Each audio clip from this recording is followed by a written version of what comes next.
Hello ನಮಸ್ಕಾರ ಎಲ್ಲರಿಗೂ. ಇವತ್ತು ಫ್ರೂಟ್ ಕಸ್ಟರ್ಡ್ ಹೇಗೆ ಮಾಡೋದು ಅಂತ ತೋರಿಸ್ಕೊಡ್ತೀನಿ.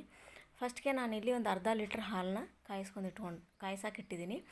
ಆಮೇಲೆ ಇದು ಫ್ರೂಟ್ ಕಸ್ಟರ್ಡ್ ಅಂತ ನಿಮ್ಮ ಮಾರ್ಕೆಟಲ್ಲಿ ಸಿಗುತ್ತೆ. ಇದು ಯಾವ್ಯಾವ ಹಣ್ಣು ನಿಮ್ಮ ಮನೇಲಿ ಯಾವ್ಯಾವ ಹಣ್ಣು ಇರುತ್ತೋ ಅದನ್ನ ತೊಗೋಬೋದು ನೀವು. ನಾನಿಲ್ಲಿ ದ್ರಾಕ್ಷಿ, ಬಾಳೆಹಣ್ಣು, ಸೇಬು ಹಣ್ಣು, ಚಿಕ್ಕು ಹಣ್ಣು ಮತ್ತು ಕರಂಚಿ ಹಣ್ಣು ತೊಗೊಂಡಿದ್ದೀನಿ.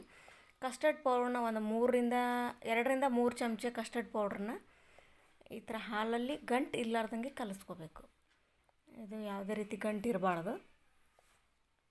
ಆಮೇಲೆ ಇದು ಕುದೀತಿರೋ ಹಾಲಿಗೆ ಈ ಮಿಶ್ರಣನ ಹಾಕಿ ಚೆಂದಾಗಿ ಕಲಿಸ್ಕೋಬೇಕು. ಗಂಟು ಆಗಬಾರ್ದು. ಇದು ಕಲಿಸ್ಕೊಂಡು ಸಕ್ಕರೆ ಹಾಕ್ಕೊತಾ ಇದ್ದೀನಿ. ನಾನಿಲ್ಲಿ ಒಂದು ಅರ್ಧ ಲೀಟ್ರ್ ಹಾಲಿಗೆ ಒಂದು 2 ಬಟ್ಲು ಸಕ್ಕರೆ ಹಾಕ್ಕೊತಾ ಇದ್ದೀನಿ. ಆಮೇಲೆ ಇದನ್ನು ಆರಾಕಿಡಬೇಕು. ಇದು ಈ ಥರ ಕುದ್ದ ನಂತರ ಸಕ್ಕರೆ ಕರಗಿದ ನಂತರ ಇದನ್ನ ಸ್ವಲ್ಪ ಆರಾಕಿಡಬೇಕು. ಪೂರ್ತಿ ತಣ್ಣಗಾಗಬೇಕಿದು ಹಾಲು.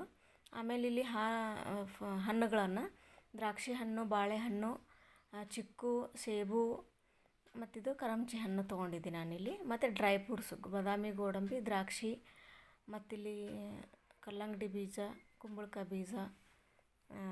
ಇದು ನಿಮ್ಮ ಆಪ್ಷನಲ್ಲು, ಹಾಕಿದರೆ ಚೆನ್ನಾಗಿರುತ್ತೆ. ಸೊ ಹಾಲು ತಣ್ಣಗಾದ ನಂತರನ ಇವೆಲ್ಲ ಹಣ್ಣುಗಳನ್ನು ಮತ್ತು ಡ್ರೈ ಫ್ರೂಟ್ಸನ್ನ ಹಾಕಿ ಚೆಂದಾಗಿ ಕಲಿಸ್ಕೋಬೇಕು.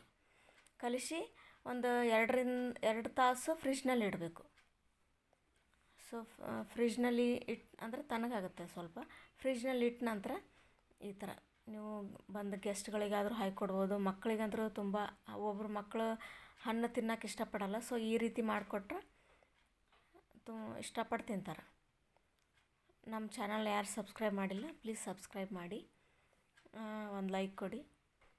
ಸೊ ಇದು ಎಲ್ಲ ರೀತಿ ಹಣ್ಣು ಹಾಕಿರೋದ್ರಿಂದ ಆರೋಗ್ಯಕ್ಕೂ ತುಂಬ ಒಳ್ಳೆಯದು. ಮತ್ತು ಈ ಬೇಸಿಗೆಯಲ್ಲಿ ಈ ರೀತಿ ತಣ್ಣಗೆ ಮಾಡ್ಕೊಂಡು ತಿಂದರೆ